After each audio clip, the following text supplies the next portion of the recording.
starting with y equals x squared plus 12x plus 20.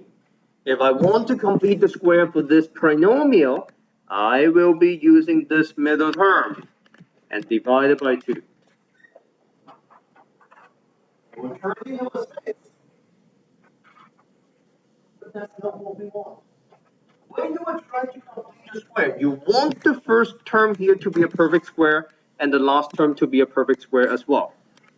Like what we saw in the previous example. You want a perfect square at the end, whether it is a positive 9 or positive 49. These two numbers are perfect squares. In example number 2, when we are not having a perfect square, we will then come up with a new term that will complete the square for us. And this new term comes from the middle term. When you divide it by 2, that's the number we'll be using for the perfect square.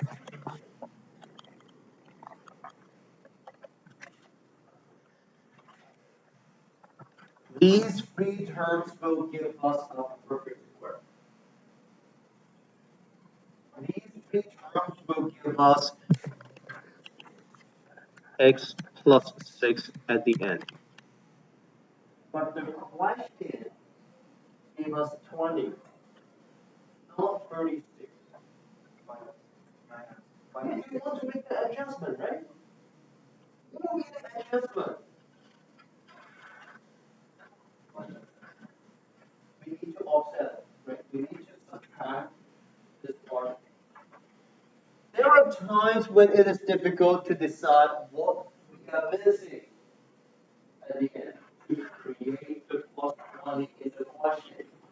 So instead of making that judgment every time, we are going to create a new term.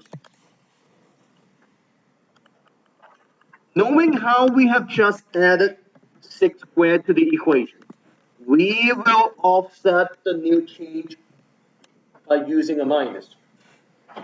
So for now, terms plus 6 squared minus 6 squared are technically irrelevant to the question itself. By using these two terms here, we will now be able to create a trinomial. And then minus 36 plus 20.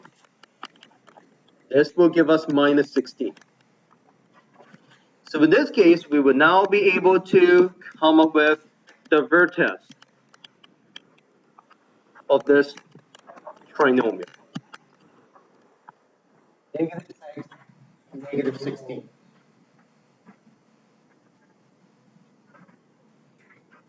This technique is a little bit confusing, but once you've seen more examples, once you've spent more time on that, it will make more sense to you. This technique is actually pretty systematic.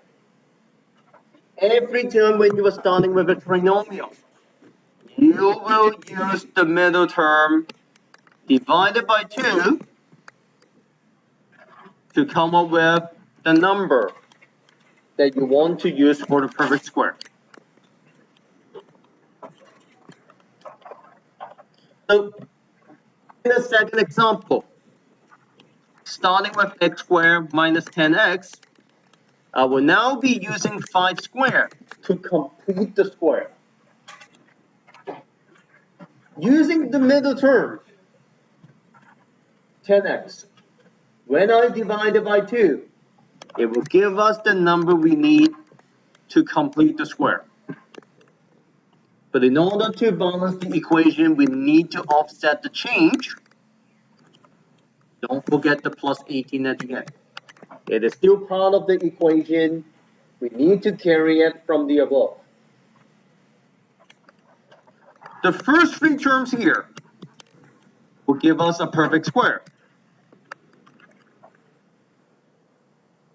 And the rest of it, minus 25 plus 18, will then give us the rest of the equation.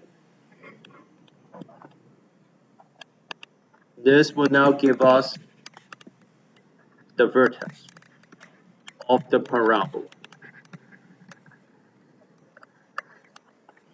So this technique is what we call completing the square.